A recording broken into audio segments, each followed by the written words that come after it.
Friends, ప్రముఖ YouTuber అయిన వైష్ణవి చనిపోయింది. వైషు అమ్మ అనే యూట్యూబ్ ఛానల్ తనకు ఉంది. చాలా తక్కువ కాలంలోనే తను చాలా మంది వ్యూవర్స్‌కి, ఆడియన్స్‌కి, సబ్‌స్క్రైబర్స్‌కి ఇష్టంగా మారిపోయింది.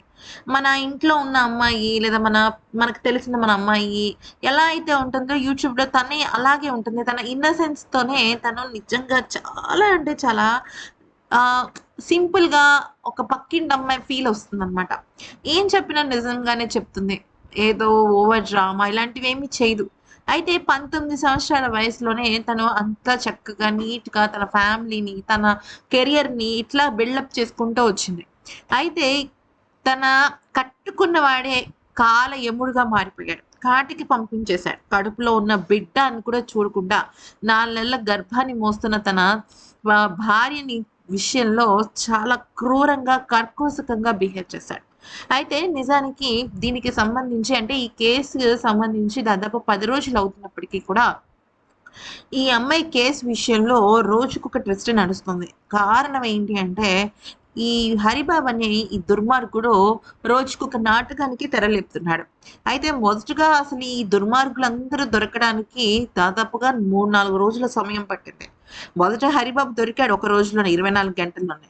కానీ అసలు కారకులైన అంటే ఈ హరిబాబు ఈమెని చంపాడే అన్న మాటే కానీ అసలు మొత్తం అంతా రెచ్చగొట్టింది ఈ హరిబాబు తల్లి, అలాగే హరిబాబుకి సంబంధించిన అన్నయ్యలు.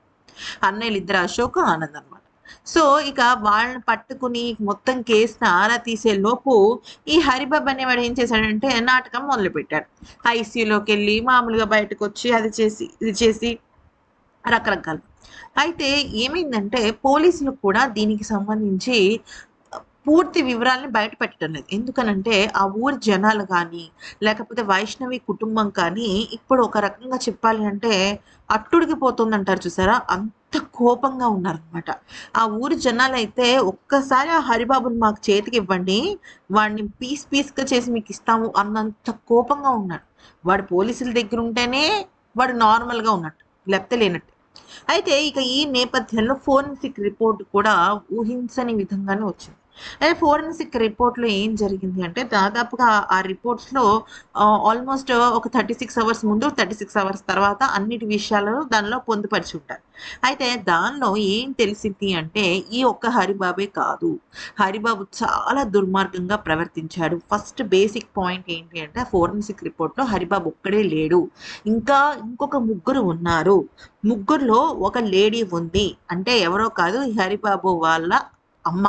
అయితే ఆమె ఈ ఈ అమ్మాయికి కొంచెం మత్తుమందు ఇవ్వటంలో కానీ, మిగతా విషయాలకు సంబంధించి కానీ కీలక పాత్ర పోషించిందనమాట. అంటే గత 2, 3 రోజులుగా వైష్ణవి అసలు ఆహారం తీసుకోవటం లేదు. ఆహారం తీసుకోకపోవడానికి ప్రధానమైన కారణం ఏంటి అంటే వాళ్ళమ్మ. అయితే వాళ్ళమ్మ మానసికంగా తనని చాలా టార్చర్ పెట్టింది వైష్ణవిని. అంటే లేనిపోని నేరాలన్నీ చాడీలు చెప్పటము, దొంగతనం ఆపాదించటము, తన పని తను చేసుకుంటున్నా కూడా నిలవనివ్వలా, కూర్చొనివ్వలేదనమాట. దాంతో తనకి విపరీతమైన జ్వరము, 2 రోజుల నుంచి భోజనం చేయకపోవటము, అందులోనూ బిడ్డను కంటున్నాను అన్న ఆనందం ఒకవైపు ఉంటే, మరొక వైపు జ్వరం వచ్చింది. ఏం చేయాలో తెలియడం లేదు అన్న ఆందోళన మరోవైపు.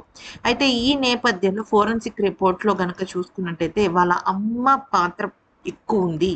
భోజనం పెట్టే విషయంలోనూ కొద్దిగా మత్తుమందు కలిపి ఇచ్చారు అన్న వార్తలు కూడా వినిపిస్తున్నాయన్నమాట. సో, మొత్తానికైతే అంటే వీడు ఏం చేశాడంటే ఫస్ట్ బేసికల్లీ ఆ ఫోరెన్సిక్ రిపోర్ట్‌లో ఒక కత్తిని వాడాడు. ఆ కత్తి ఏంటంటే వాడు అప్పటి వరకు ఆ ఇంట్లో లేదు ఆ కత్తి. ఆ కత్తిని వాళ్ళు ఏంటంటే స్పెషల్‌గా తెచ్చాడనమాట. ఈ అమ్మాయికి ఎక్కడైతే నరాలు తెంపితే ఎక్కడైతే బాగా రక్తస్రావం అవుతుందో అది తెలుసుకొని ఆ కత్తి తెచ్చాడనమాట. అయితే ఇది తన బ్యాగ్‌లోనే పెట్టుకున్నాడు. అసలు ఎక్కడా కూడా చేయలేదు. ఇది కాక తన ఫోన్‌కి సంబంధించి అక్కడ తన వైష్ణవి తలని గట్టిగా కొట్టాడు టైల్ దగ్గర. ఆ టైల్ పగలడము, అక్కడంతా రక్తం మరకలు పడటము, రక్తం మరుగులో ఉండటము జరిగిందనమాట. అంటే సెంటర్ ఇప్పుడు ఈ అమ్మాయి కనుబొమ్మలు ఉంది కదా! బొట్టు పెట్టుకుంటారు కదా! ఆ పొజిషన్‌లో కొట్టాడనమాట తల మీద. సో, ఇవన్నిటిని కూడా ఫోరెన్సిక్ రిపోర్ట్ తీసుకొని హరిబాబు ఒక ప్రధానమైన నిందితుడు. అంటే నిందితుడు కాదు దోషి. ప్రధానమైన దోషి. ఇక తనకు సపోర్ట్ చేసిన వాడు, అలాగే హరిబాబుని ఇంత దారుణంగా రెచ్చగొట్టిన వాళ్ళ అన్నయ్యలిద్దరిని కూడా కఠినంగా శిక్షించడానికి సిద్ధపడుతున్నారు.